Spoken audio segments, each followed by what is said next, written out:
What's up, everybody? Welcome out to our 6 o'clock live stream. We are here to celebrate Mother's Day. Moms. We got some special stuff Mom and apple pie. lined up for you. Go ahead and talk for me, Justin, real quick.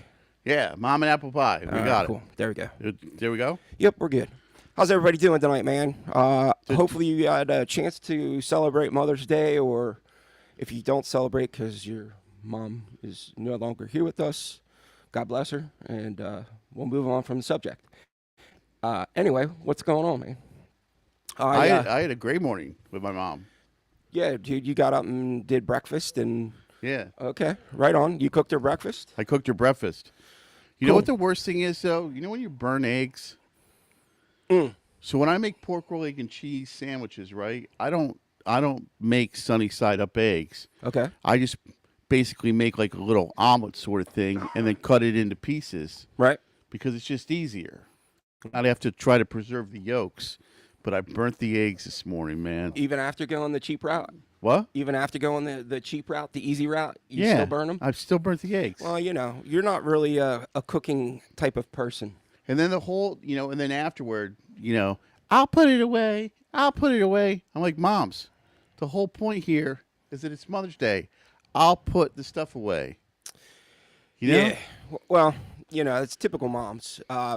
I didn't do Mother's Day with my mom, but my mom, I spent yesterday with her because we brought her home from the hospital. So she's out of the hospital on Mother's Day, and she's resting at home and happy to be home. So, we decided we were going to do this. Originally, we had talked about having Justin's mom on and my mom on, but, my mom being in the hospital wasn't going to happen. Your mom, I think, didn't want to do live. Yeah, she was a little wishy-washy about it. But we do have a surprise for you guys. We're going to bring that up here shortly. But we thought it would be cool to do some, like, mom tattoos, celebrate moms, that kind of thing. Mom tattoos, Justin and I were talking about this. I feel, and this is my opinion, but I feel like the mom tattoos thing kind of took off during World War II. Yes. I mean, I think that there was a lot of guys that were getting shipped overseas and, wanted to have that. And then in my mind also, I feel like the 50s with like the greaser, but that could be just like a movie, thing in my head where you saw like the greaser dudes with the sleeves rolled up with a pack of smokes and they had the mom tattoo and you know what I mean? I mean, think about it. If you were... you're in your early 50s, right? I'm going to be 50 this year. I mean, at 18, imagine them putting a gun in your hand and saying, all right, son. Yeah. Yeah, shipping you off to go overseas to, fight somebody else's war. But to fight a war, yeah. They were kids. Yeah. No wonder they were getting mom tattoos. Yeah. But mom and apple pie, baby. I think that kind of exploded the whole mom tattoo onto the scene. I could be wrong, but based off everything I saw, that's kind of where it's at. Who thinks that maybe for next year Buck should let me tattoo a mom tattoo on him for Mother's Day? If I don't have one by next year and we're still doing this live stream, I'll do it. I don't care.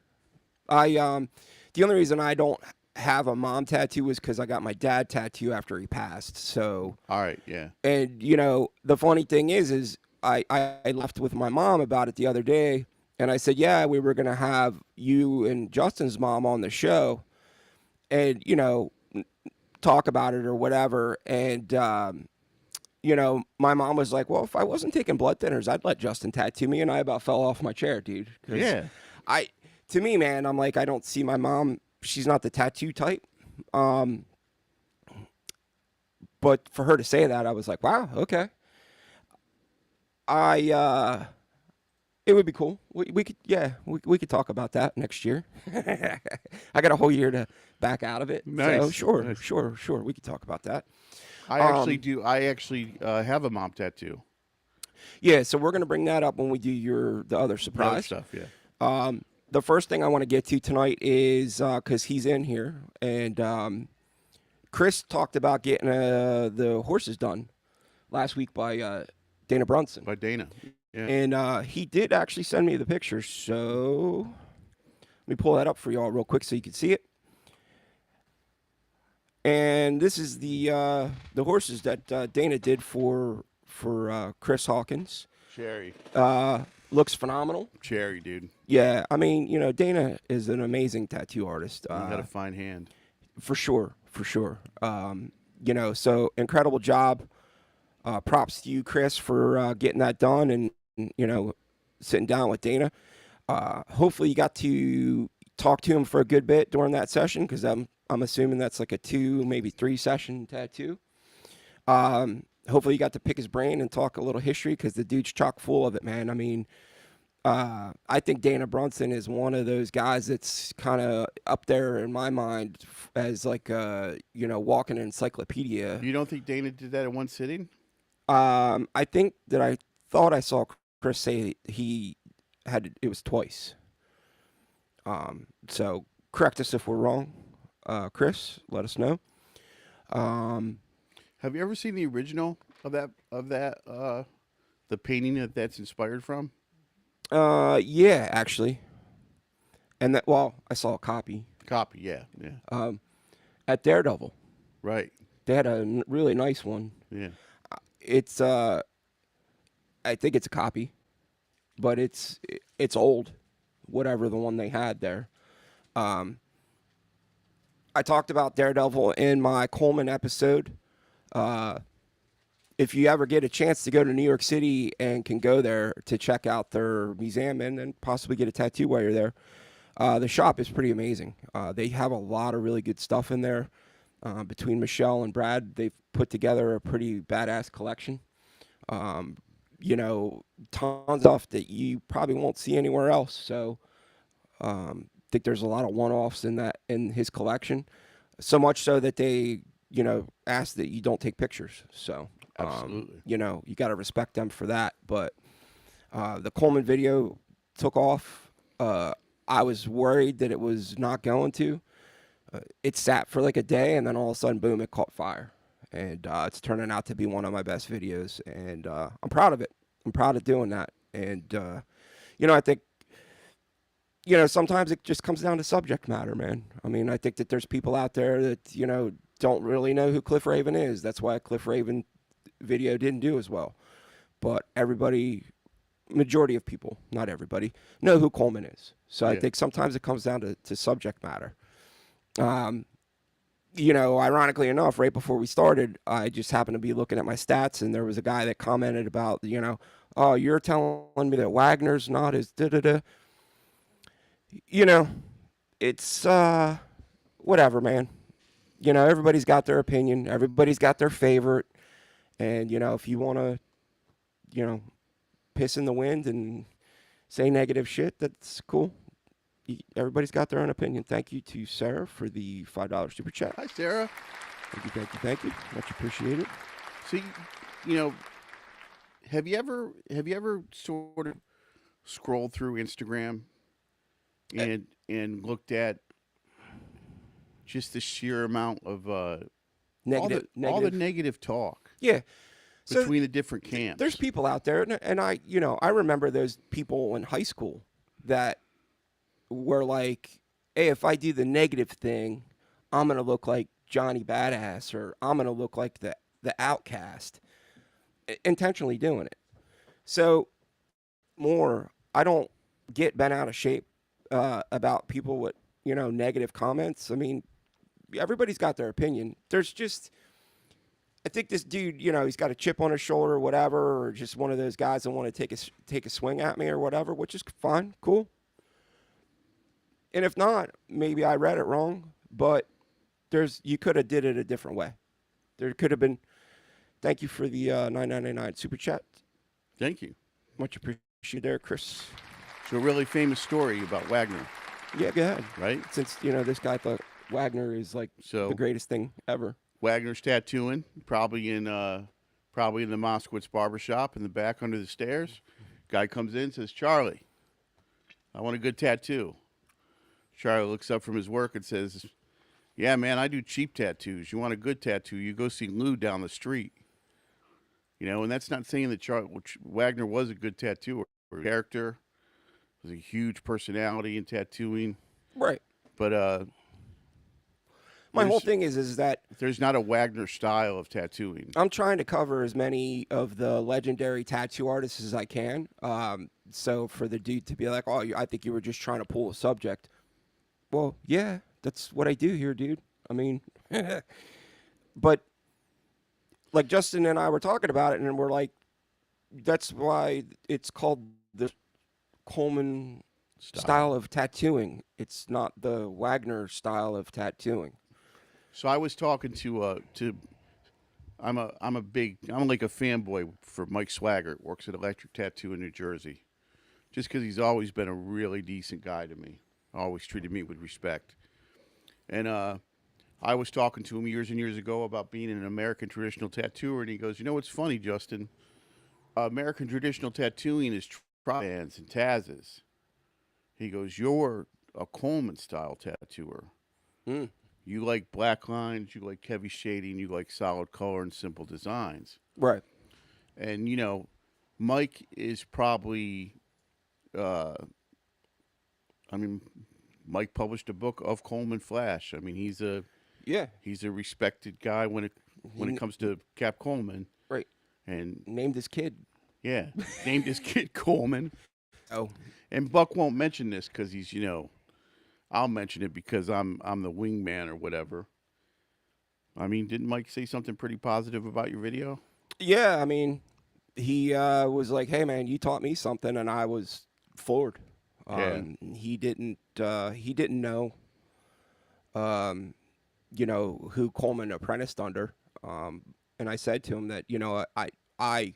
So when I get pieces of information like that, I go do my due diligence and I'll cross-reference information just to be like, okay, well, if four sources say this, then in my mind that's it's accurate. It wasn't like it was a blip that was in some magazine at one time and never talked about again. Like I'll cross-reference everything just to make sure, especially when you're talking about something that is important as that. Is four sources your benchmark? No, I wouldn't say it's my benchmark, but because there's times where I'll dig even deeper. I want more sources. Right, but what I mean is like four, like the Uh, minimum that I you. don't I don't know if I necessarily have a benchmark, man. I think it's more like a comfort level. Right. Bill O'Connell with the $5 super chat. Thank Wow, you, sir. we're raking money in today. Much appreciated, fellas and ladies. You know who loved his mom? Cap Coleman. Yeah, so Wagner, not so much. it's always interesting to me that where people feel like they need to like voice their negative, which whatever, man, it's cool. So listen, like this is one of my favorite tattoo stories. I'm tattooing a guy in here one day, and my tattoo shop's right outside of Trenton, New Jersey. Well, we're relatively near Princeton, New Jersey. Guy's like he's an intelligent guy. He's like and we're talking about books and stuff. And I know a little bit about Japanese tattooing, right? I know a little bit about the Irezumi, about Yoshitoshi, and about the Yakuza. My friend Mike isn't in here, so he's not going to correct my pronunciation. But the Yakuza, right? So this dude's talking to me, and he's like giving me airs. You know what I mean? He's like a smart dude. Right. And he goes, "Do you know that when the Yakuza make mistakes, because this is the one fact guy," and I was like, I stopped him. I was like, "Yeah, I know. I know they cut off their pinkies as a form of apology. You want to know one of the 100 other things I know about the Japanese underworld in relation to tattooing? Because I can tell you right now, because I'm not the dude that only knows one thing and tries to trot it out as some kind of insider information. I never saw that guy again. He never came back to get tattooed a second time." Yeah. Well, I mean, there's always there's the people. There's the people, and it could be somebody that's also running a channel that's doing tattoo history or trying or whatever. Did you know that in England they call soccer football? And they make fun of us for saying soccer. Anyway, whatever, man. I'm not gonna waste any more energy or air on that dude. let's get into the mom tattoos. Moms. First off, let's do this because I thought I had it squared away and I did not. But we're gonna share something with you. This was nicely put together by Justin, and hopefully the audio As works. promised. Oh yeah, yeah. This is great. This is my mom's. Uh, Mamacita. If it's, hopefully it doesn't blow your guys' ears out. But you know what? Let me turn my up a little bit this way. This is Justin. Let me get rid of this banner. Look at her. Isn't she Getting cute, all everybody? squared up. Isn't she cute, everybody? Look at her. Tattooed moms. This is my mom. Hard to believe that this big monkey of me came out of such a sweet lady. For Mother's Day, I'm going to do a tattoo on her. It's a reflexology tattoo because she's a reflexologist.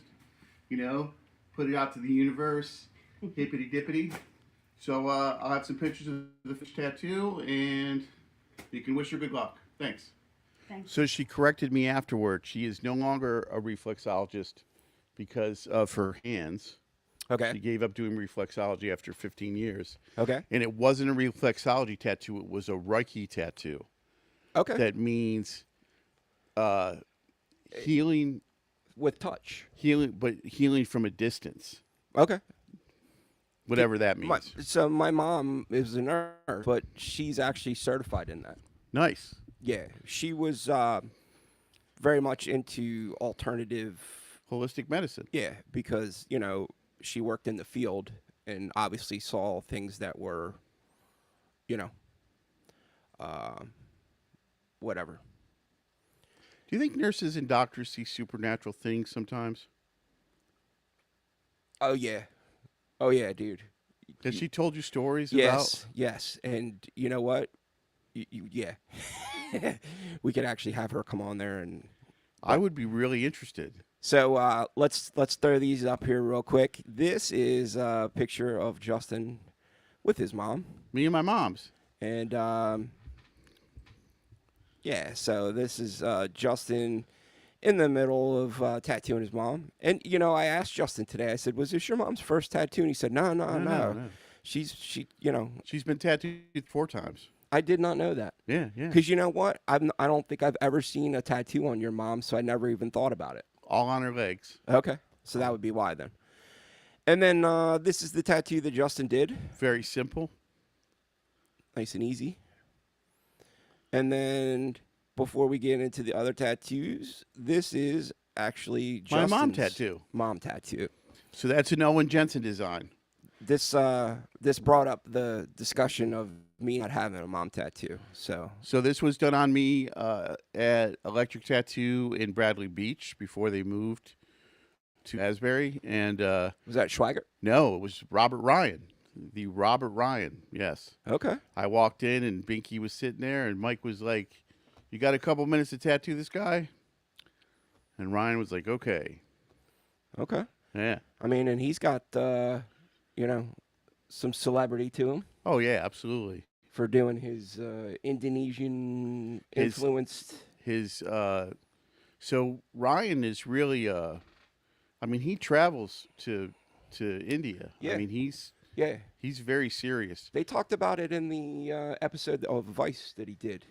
So he I think at one point went to a place in India called Benares, which is Okay. a very, very sacred city. It's a very good place to put your ashes in the Ganges. Almost guarantees a favorable rebirth. But the thing about Benares is that it's surrounded on all sides by burning corpses because they burn their dead and then they put their ashes in the Ganges. And it's supposed to be like one of the most unique sites in the world. Like, and there's the guys that live among that. That are drinking it, They're called cooking out of it. Yeah, they're called the Agora. Mm. Yeah. And if anybody wants to do a little crazy deep dive, little 10-minute thing on the internet, look up the Agora.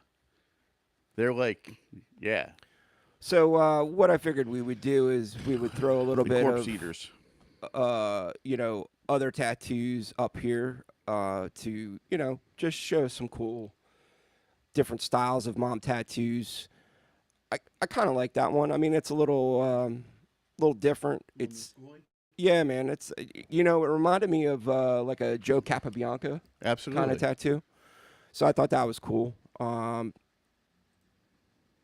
This one I thought was really cool too, man. I mean, I'm not a huge black and gray guy, but All right, I have to go get my glasses. that's really cool to have for somebody that obviously it looks like they lost their mother, and I thought that was pretty awesome, dude. That's a nice tribute piece right there. Absolutely. Very well done. It looks cool. And then this one, I mean, to me, I don't know if this is legit. This almost looks too clean, too black. It's I don't know if this was like a AI. That looks fake to me. That looks fake too. Next one up is another really cool. Let me get off that. Another cool black and gray piece. Little old school flavor to it. To me, that's you can tell what that is from across the street. That's pretty solid. Who said that?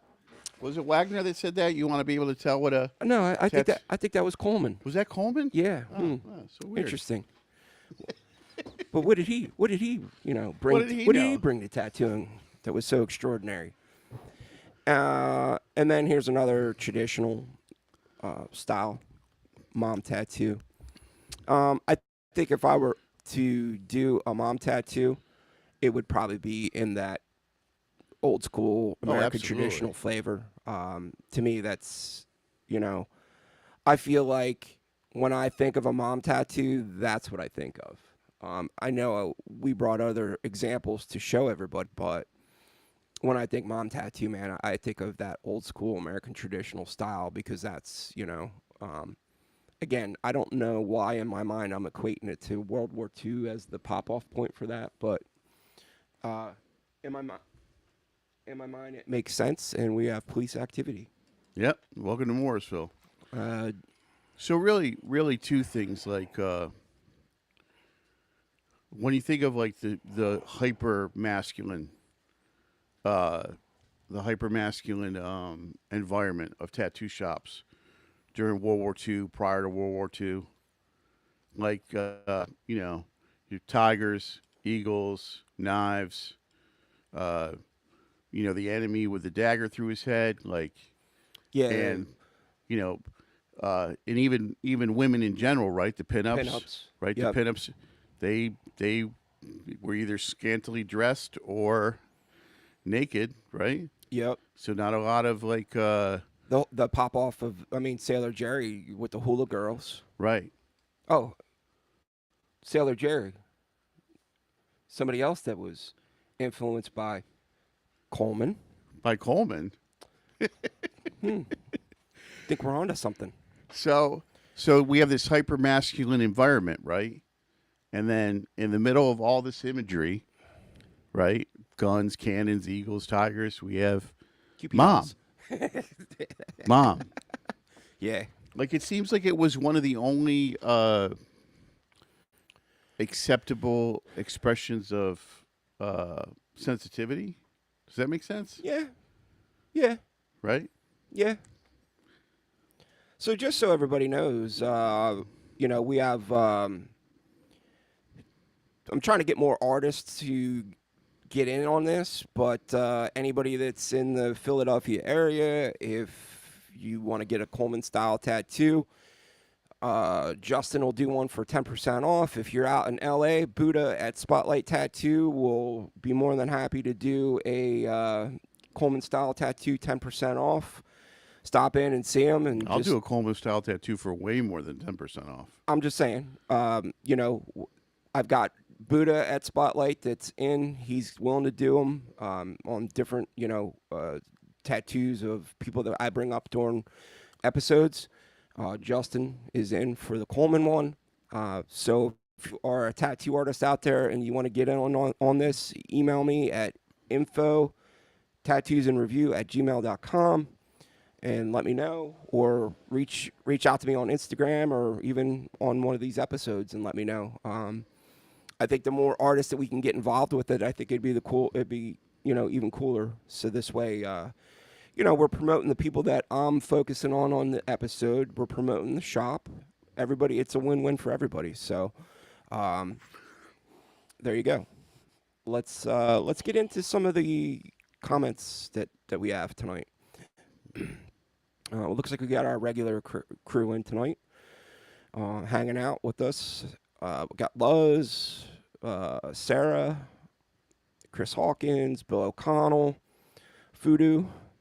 Who else? Yeah, we got Steven Street. We got our moderator Nikki, and we Fat Cracker. We got Drag. Drag showed up, and Bill O'Connell. I wasn't sure if I said that, but anyway, I did. Thank you. So, yeah, we're gonna get to some of these comments. Man, I'm like struggling today. Same. Uh, It's all the pork so, roll. everybody was saying about Chris's tattoo by Dana. Everybody liked it. Nikki, our moderator, said my mom wants to get her memorial tattoo before she passes. Wants her to get her memorial tattoo before she passes so she can see it and appreciate it. Sarah said my mom doesn't have any tattoos, but said that next year for her birthday she wants me to design a matching tattoo for us. That's cool. That's sweet. That's really cool. Everybody congratulating Chris on his tattoo. He said it was 2 sessions, and I loved hanging out with him. Yeah, Dana is a great dude to hang with. He's so much knowledge, and he's such a nice guy to begin with. I mean, Bill O'Connell said, hey, Chris, that's a tattoo is beautiful. Might have to get one someday. I had a horse for 18 years. Happy for you, man. Fat Cracker said, badass Daredevil Museum. Yeah, it is pretty awesome. Stephen Street said, I enjoyed the Raven piece. Fudu said, Pharaoh's Horses was a popular engraving print, lithograph, etc. in the late 19th and early 20th century. I've seen many antique versions, large and small. Fat Cracker said, no need to answer or give any time to some pedestrian civilian's microscopic opinion. Tell us what you really think, Fat Cracker. Yeah. Drag said, I love Japanese Irizumi. He said, hey, my mom is getting tattooed from my daughter. She wouldn't get tattooed by Drag. I think it's awesome that Drag's daughter is up-and-coming tattoo artist. Every time I get ready to tattoo my mom, I say stuff like, so do you want to talk about it at 7:30 bedtime when I was 9? Chris said he has a heart with a dagger mom. Bill O'Connell said, hey, Justin, that's so cool that you tattoo your mom. Your mom's tattoo is nice also. I think I'm going to get a mom and dad tattoo sometime soon. You and Buck are good men to love your moms so much. Yeah. Fat Cracker said Spotlight is opening a tattoo museum right next door to the shop on Melrose. That's cool. I didn't know that. You should do an episode on that museum when they open. I would, dude, I would love to. I would love to sit down and talk with Charlie, Bob's son. But yeah, man, I would love to go out there and do that. So, yeah, that'd be awesome. You have to let me know when that's happening. There's tons of different places I want to travel to, man, to try to either get interviews with artists or check out museums because, just like Tattoo Tony has that Jersey Shore Tattoo Museum, there's other people out there, Daredevil, New York City. There's Tom T has the Al Shifley, museum, which in my mind is even cooler because it's affiliated with the Sandusky Tattoo Club. But yeah, man, I think that I'm going to do my best to try to get out and about and just, it costs money to do that. I happen to be going to Hawaii for vacation, so I'm going to try to do some stuff while I'm out there. And Do you believe he's going to bring his wife and not me? well, I like you, dude, but Come on. You never see me in a hula skirt. You don't know. anyway, I think that once I did that pilgrimage out to see Lyle Hardy, that kind of opened up the floodgates for me. So, really looking forward to Reno, which is only 3 weeks away. I will be in the Reno for that May 30th, 31st, and June 1st. Justin will be attending the New Jersey Ink Fest. Surprisingly, when we looked into that, though, they didn't have a lot of artists that are going to be there. So I asked around about that, Okay. and the booth cost on that is, I think, $750. Okay. Right? I mean, I don't. What do they charge for the Philly show? $6. Okay. So it's a little expensive. Yeah, it's a little expensive for a Up and coming show. for a starter. Okay. You know, I mean, they got to cut a cost for the dudes from Sons of Anarchy, I guess. Those guys got to get paid. But yeah, man. So dude, I'm looking forward to talking to Happy. Happy was the real deal. yeah. I got to meet Tig when I was in Arizona. He was really cool. I mean, So there's a Netflix show where the actor that played Tig plays a lieutenant of a Canadian mob family who turns on the family when the son inherits leadership. Okay. So like the actor, whatever. Yeah, Kim Coates plays a lieutenant who's really trusted, and the son is kind of a fuck up. And then the old man hands power over to the son. Kim Coates' character is like, "What do you mean? I'm the guy that's been your lieutenant." Wasn't that the whole premise of the second? What was the movie with Keanu Reeves? With Keanu Reeves. Yeah, where he's the hired gun dude. That's the Russian. I can't say the word. I don't want to get popped. Man. Anyway. So then he turns on the family. Okay. Seemed like a decent show. Yeah. I'm always trying to bring everybody, new episodes on stuff that I think are interesting. And, I've got a couple requests for Lou Alberts. I will be more than happy to do a Lou Alberts episode if I get enough B-roll. And if I can't, then what's going to happen is I'll wind up it'll be a shorter episode. But I'll try to do it. I also, don't know how much accurate information I can get because even with like Coleman, man, like there's just a certain time frame prior that the information's just not as readily available. Absolutely. We think of tattoo artists on a completely different light than what they thought even 30 years ago. I think that the one person off the top of my head that's going to have a well-documented from like soup to nuts is Ed Hardy. Yeah.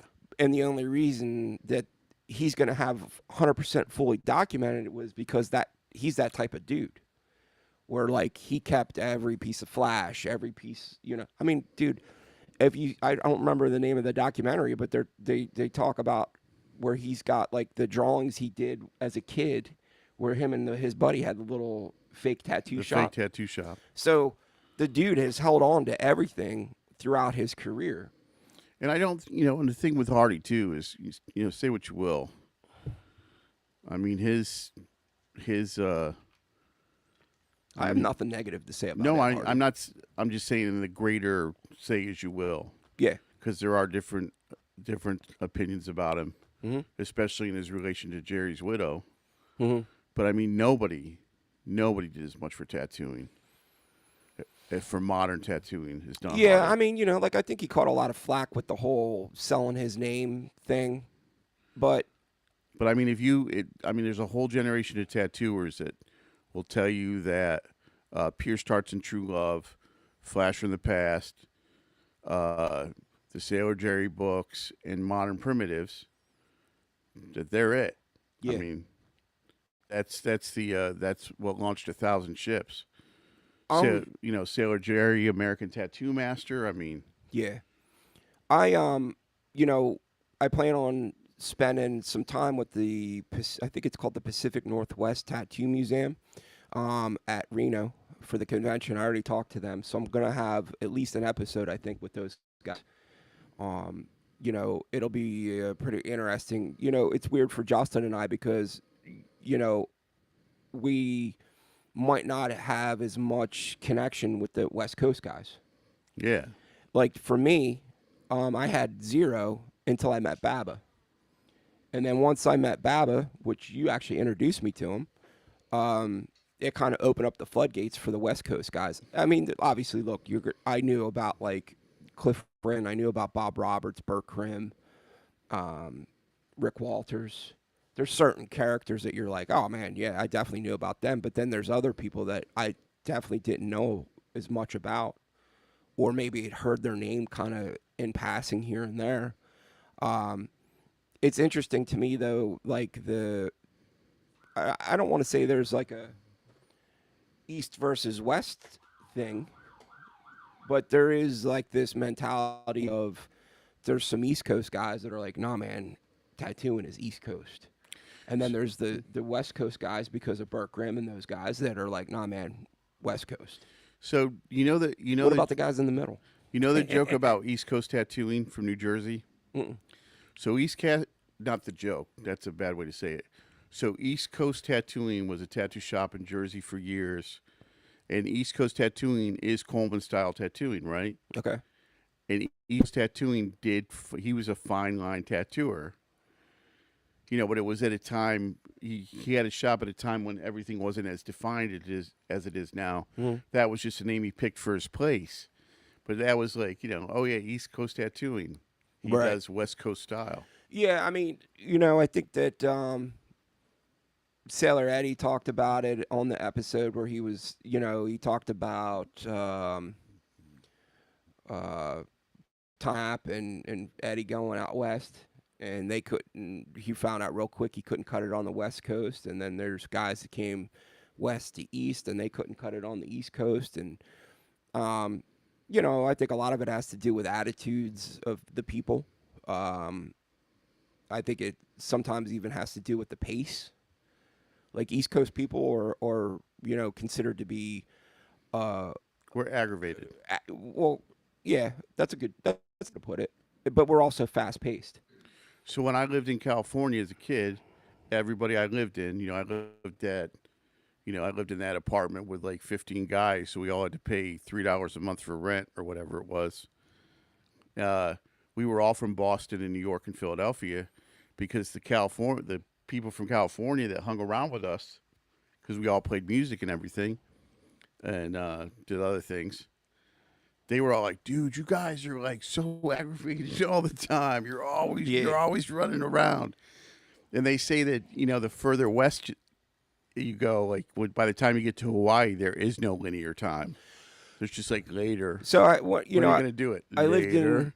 I lived in Arizona, for a short spell, and when I was out there, the job I moved out there for didn't really kind of work out the way I envisioned it, and I started to look for other jobs. And I was going to AA at the time, and there was a couple East Coast, there was Philly and a couple New York guys in there, and I was telling them about me looking for a job, and they're like, "Oh, you're running into problems," and I was like, "Well, yeah, how would you know that?" And they were like, "Oh, there's this like stigma here because, um, you know, we have this thing that we're, like got attitudes and we're fast paced and they're a little slower paced, a little more casual.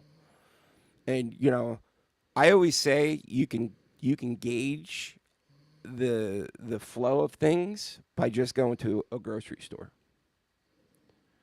And this is going to sound funny, but it's true. If you go to a grocery store and you don't have to have a full basket or a cart. You could have just the basket, and you take it out, and then the person's ringing out your stuff. On the East Coast, it looks like that movie, the comedy movie where the dude's like flipping shit behind his back, and you know what I mean. And then like you go, the first time I went to the grocery store in Arizona, they were like, and I'm like, let's go, let's go, let's go, But Mondo Trevino, greetings from Beaumont, Texas. Tattoos by Mundo. Much respect to you two. Thank you so much. Much Trevino? appreciated. Yep, Mundo Trevino. Appreciate it, man. Thank you for stopping by. Fat Cracker said, hence in a New York minute. In a New York minute. Yeah, there we man. go. Yeah.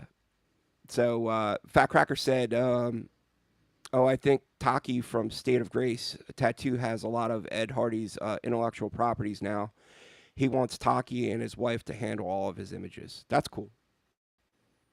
That's real cool. I'm curious to see what happens with that as things kind of progress. And it sucks, man. But So Fat Cracker, State of Grace, they're part of a legitimate Japanese family, correct? I mean, I'm 90% sure they are. I mean, the work that they do is incredible, but I think I mean, I think Jill Bonnie works there, or I don't know what she calls herself, but Jill Bonnie used to be a paint-proof rubber girl. Okay. But yeah, they do beautiful work. He's the one that paints the cats. Yeah. Yeah, the tattooed cats. So yeah, man. I mean, I'm really looking forward to meeting a lot of West Coast people that I probably wouldn't get the opportunity to meet while I'm out in Reno, man. Every day I see Tim posting the different artists that are coming to the Reno show. They don't really put out a list.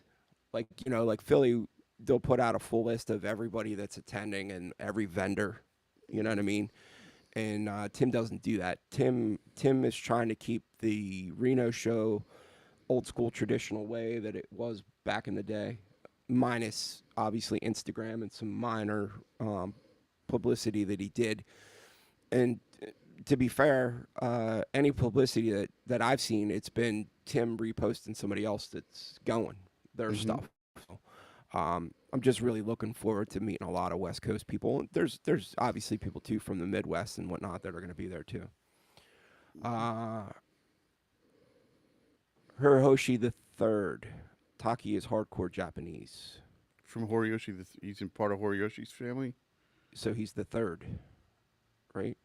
No. Horiyoshi 3 Is from the it's Don's. yes. Yeah. That's what I'm gathering. But yeah, man. So if anybody's or is on the West Coast or remotely close to, I told Fat Cracker, man, come out, man. I'm like, dude, bring him and his daughter. Come on out, hang out for a day. I don't know, but Do you think the different styles between the two coasts have to do with the obviously with the cultures that the two styles came out of, but like, so I mean, you had like on the East Coast, you had like the greaser, like working class sort of culture, and then on the West Coast, you had like the Chicano and the biker culture out there. surfers and Yeah, man. I mean, I don't know. I just think that I mean, because at the I time, think 'cause the weather's so nice, they're just like, nicer. yeah, man. It just seems like everybody's cool, a little chill. You know what I mean? And then you come and you get to work and it's like, hey, jerk off, get out of the way. I love the reel that I see it every Christmas. Where it's this girl and she's like spinning around and she's filming and she's like, hey everybody, I'm in New York City. And there's some dude yelling down, hey lady, shut the fuck up. Dude, that's so East Coast, it's not even funny, man. But I don't know how we got on this subject, man. I know we broke away from the mom discussion but we didn't have a lot planned for the mom thing. So It went south quick when both our moms were like, "No, we're not doing that." so I saw a thing on the internet and I thought of Sarah, right? OG Sarah, and it said it was why are Canadians so chill? Okay, I don't know. Because they have Maple syrup in their veins. no. They have the Pacific Ocean on one side, the Okay. Atlantic Ocean on the other, Okay. the Arctic to the north of them, and the world's biggest fence to the south of them, the United States. Well, there you go. That's why they're able to just be like, yeah, man, it's cool. We're Canada. So No trouble. Mondo said Tammy was dealing with health issues from his father that interfered with his commitment. They were part of the Hiroshi. Man, I cannot talk. Horiyoshi 3. Yeah, at one time, but something happened. Both Fat Cracker said both Taki and Hiromu apprenticed under Hiroshi the Third. Jesus, dude, I'm like tongue-tied today. You should see, man. I think one of these times, man, I'm actually gonna throw it in the member section before I edit Nice. my complete utter chaos of tongue-tied. I forget what I was saying in the Coleman episode, but it was like XXX word, one right after the other. I sounded like the dude Doonhauer or whatever, Boonhauer. Boomhauer? Dude, that was Dib, blah, dib, blah, dib, blah, dib, blah, dib, blah, dib, like, dib. completely just jumbled, man. I am curious though. We got a good, decent group in here. What does anybody in here have a mom tattoo? I don't Fat think, Cracker has a mom I don't tattoo. think we asked. So I'm curious to see if anybody else has a mom tattoo. Like I said, I have my tribute from my father. It's a redo because I copied over the first one that I had. I had the comedy and tragedy masks, and then I had the his name and then the day he died on there, and then I copied it over with my tattoo that you did for me. I have 2 tattoos for my dad. Yeah. Yeah, I have a monkey with devil horns surrounded by broken beer bottles Okay. with a banner that says Pops. Okay. He hated that tattoo. My dad was very anti-tattoo, and then I came home with the first one, and he was so excited. Oh, he hated that I was calling him a devil monkey. Oh, well, yeah. I mean, And then the second tattoo is an old Spalding design of it's the skull with the pistons behind it with the noose around its neck. yeah. It's an old biker design. Yeah, there was somebody in the comments that was like, "Hey, I bought a machine in the '80s from Spalding and Rogers. I'm wondering if it was the same Rogers that was mentioned in the episode." Then I'm like, "Yeah, dude, it was Huck and Paul Huck and Paul. that had Spalding and Rogers up in New York. Voorheesville. Is that what it is? Yeah. Yeah. So So I bought my first kit out there because I lived in Schenectady at the time, which is like 40 minutes from it. So we drive out to this like Spalding and Rogers, and I think it's going to be all these like heavy dudes hanging around, like Harleys, all these biker guys, and they're like making machines by hand, like cavemen. Wrong. It's like a professional factory, yeah. right? With like salesmen and everybody's like suit and tie, Yeah. So I know Schwager said that he went up there. I guess the kids are getting rid of the whole collection or whatever, which is a shame, man. I mean, Huck Spalding, legendary guy that was around for a long time that amassed quite the collection, along with his collection of stuffed. I almost said petrified animals, but Yeah, stuffed. He was an avid hunter. Game hunter, huge Yeah. game hunter. Yeah. So, yeah, taxidermy. There you go. They say he did DeVita's. I would be curious, actually. I've heard he did DeVita's tattoo in 2 days, Yeah. but I would be curious. I mean, I don't think we'll ever, unless there was somebody there. I wonder if Both are gone. yeah, I wonder if Be Mike curious. would know. So Chris Hawkins said, I do. Nikki, our moderator, said, not yet, need one. Stephen Street said, we'll get mom and dad a tattoo eventually. Fat Cracker said, nice, getting my pops on my right hand. Nikki said, need one for my dad, too. I actually got my one for my dad. It was here. It's it's been covered, but it was here. I think I got that probably less than a year after my dad passed, because I was pretty young when I got that. Medusa, what's up, man? He said, have a mom and dad piece. Just got a killer piece done in Bali. What island are you going to in Hawaii, Buck? Oahu.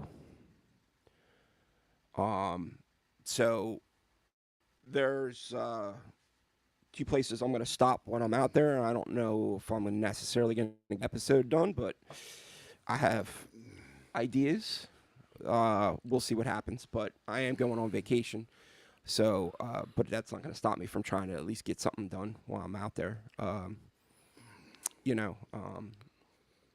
We'll see what happens, but I have some stuff planned for this summer, like quick road trips. I'm definitely going to loop in Ohio. I'm going to do Pittsburgh, to go to Pinnacle in Pittsburgh because they have the Hank Savini museum, basically. Legendary tattoo artist from back in the day. So that'll be a cool episode as well. But I'm always looking for, new topics and whatnot, So we'll see what happens. But I was trying to get more done before I go to Reno, and I don't think that's going to happen now. But we'll see. If I can, I will. I also have views that are lined up, too. It's whether I can get up there and meet, line up schedules and stuff like that, like Ronnie, Uncle Ronnie. He said he'll do an episode with me to do an interview. He's got a really interesting story, man. I mean, he's been interviewed a couple times, and he was part of that round table that Richie Fye and Schwaggart put together. But Ronnie's one of those guys that, he came out of that Coney Island scene, and then he was part of the group of guys that were tattooing in New York City during the ban. It was those guys are very interesting to me because it was really done on the DL. There was no out in the open shops. I mean, I think there were a couple. I mean, Shaw had a shop there for years. Yeah. They had Ron trying to explain it to me. You're rubbing your eyes, and now I'm rubbing my eyes. The pollen on the East Coast right now is insane.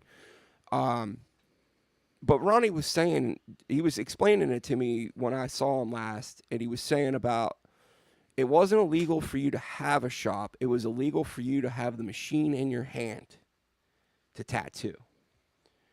So, they tried doing blackout windows and all that stuff. And, but he said that he got away with it for a long time.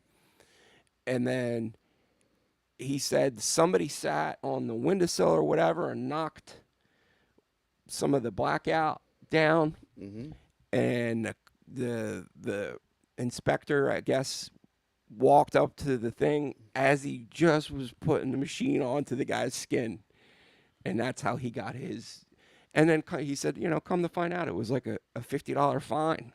It wasn't like it was, you're going to get popped and go to jail and all that. But so when I first finished my apprenticeship, I owed I had to take care of the apprenticeship cost, and so the thing that I was told was, you can work until everything gets squared away financially. You just don't work in a shop. Give us the respect of not working in a shop until you pay us. And so I'm tattooing out of my house, and I get a call from the health inspector, who's like, as I understand it, you're operating a tattoo studio out of your home.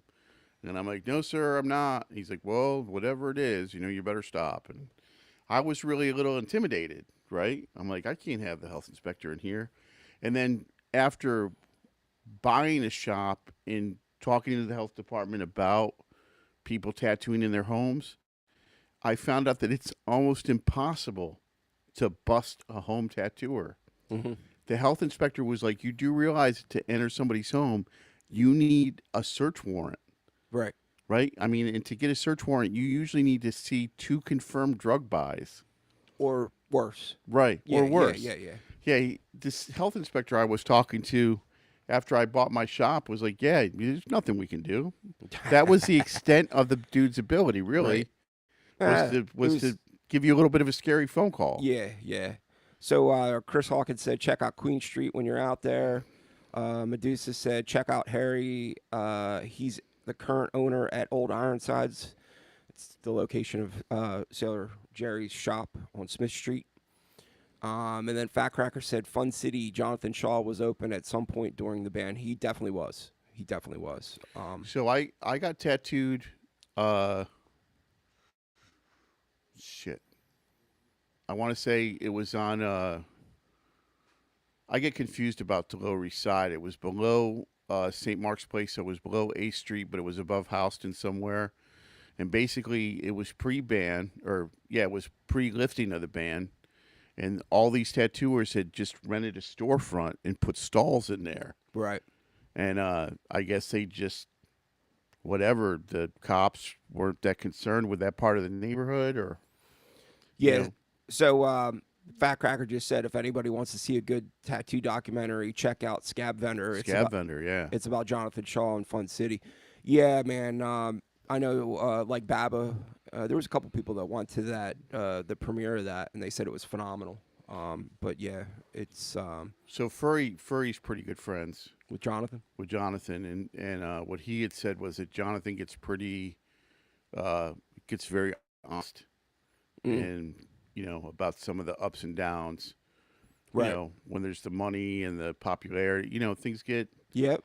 things can get a certain kind of way. It always makes me, it's weird to me because, I'm not saying that like people on the East Coast, because obviously there's East Coast tattooers that tattoo celebrities, but I think it happens a lot more on the West Coast, especially like LA people. Oh yeah. You know what I mean? Like it's nothing for them to have like a band walk in that everybody and their brother knows, or a movie star that everybody knows walk in. That was one of the things I respected about Mick Mars and Tommy Lee. They actually got tattooed and kept getting tattooed versus like Axl Rose. It seemed like he got the heavy metal 80s tattoo kit. Like he got the 4 or 5 strategically placed pieces and then never got anything else. Whereas like Tommy Lee obviously got bodysuited. Yeah, yeah. Is it Mick Mars? Well, yeah, he was the guitar player. I don't. No, or was Mick Mars the old one? He was the old one. You're thinking of the bass player. Yeah. Why am I drawing a blank, dude? Tommy Lee, Mick Mars, Vince Neil, and and I can't remember his name. Anyway, Chris said he wanted to see it. He said he saw the Scab Vendor documentary. So, yeah, there's a lot of there's actually a bunch of really good documentaries on YouTube, tattoo documentaries. There's the whole Vice series as well, which covers a lot of really good artists. Yeah, Corbin's on there. Nikki Sixx. Thank you, Nikki Chris. Sixx. Yeah. I mean, Ryan's on there. Grimy. Burt Crack. Chris Garver. I mean, that series was really good, man. I would love to be able to do documentary style episodes like that at some point. I'm light years away from doing that though. That's a whole different talent, dude, that I just don't have. So I was talking to a buddy of mine, Dave, because he spent a lot of years bumming around the Lower East Side, like just and when he started going down there, I was talking to him about like who he was hanging around with, and he said, before he kind of really got out of control and was just laying up in the abandonments drinking wine, he was hanging out with the aliens. Oh yeah. Yeah, he was hanging out at 3rd Street with the aliens, and it's weird. It's weird to run into people that have experiences like that were part of something that eventually became history. Yeah. Really. Well, and I think that's where a lot of these older guys, and specifically the person I'm thinking about right now, is like Dana Brunson. Mm-hmm.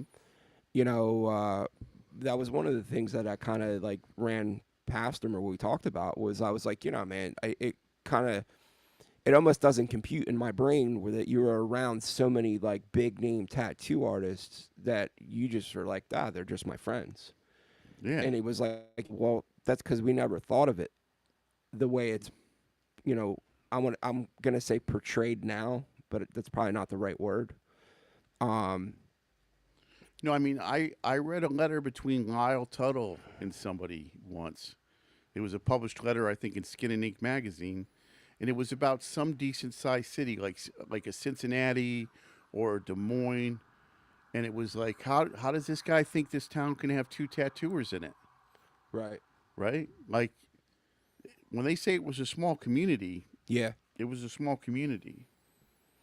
Yeah. Well, I mean, and then you had areas though that even pre-Tuttle, uh, Norfolk, perfect example. You know, EJ Miller. So, so speaking of Dana, right, and your interview with Dana, like, so I ran into something on Instagram that aggravated me, where this young guy was basically talking lots and lots of shit about my generation of tattooers, Okay. and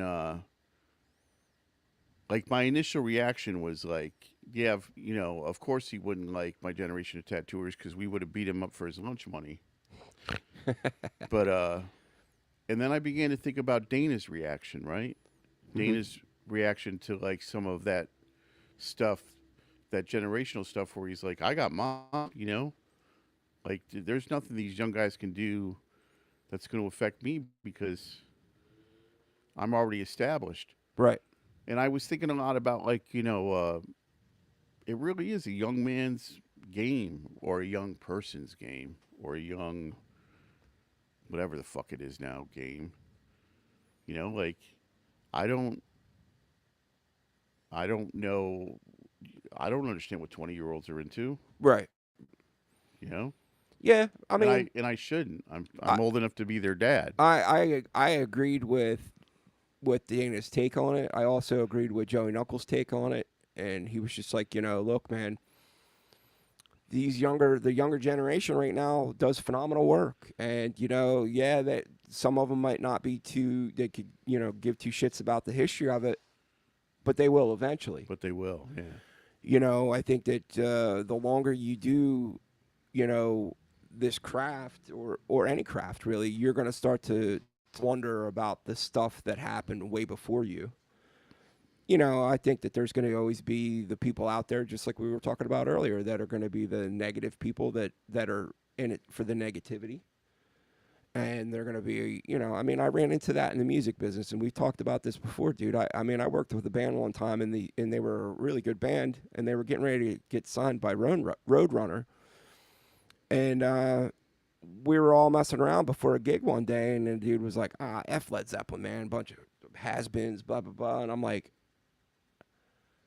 Everything you do. yeah, it's based Everything you off do. of that. Yeah. So, like, it's, I think it's just, the way I see it is, worry about your side of the street. Whatever happens, man. I'm one step away from being like these damn kids. I was talking to my mom today about that. My mom and my uncle. What's up, Scott? I'm one step away from these damn kids who don't know nothing. But anyway, man, I hope you all had a good night. I hope you all enjoyed the show tonight. Please like and share. If you haven't subscribed, please do. Be nice to your moms when you see them. Yeah, and if you haven't called your mom yet, make sure you call her today. Yeah. We're giving you the reminder right now. But we hope that you all have a happy, safe week, and we will catch you all next week. Stay safe, baby.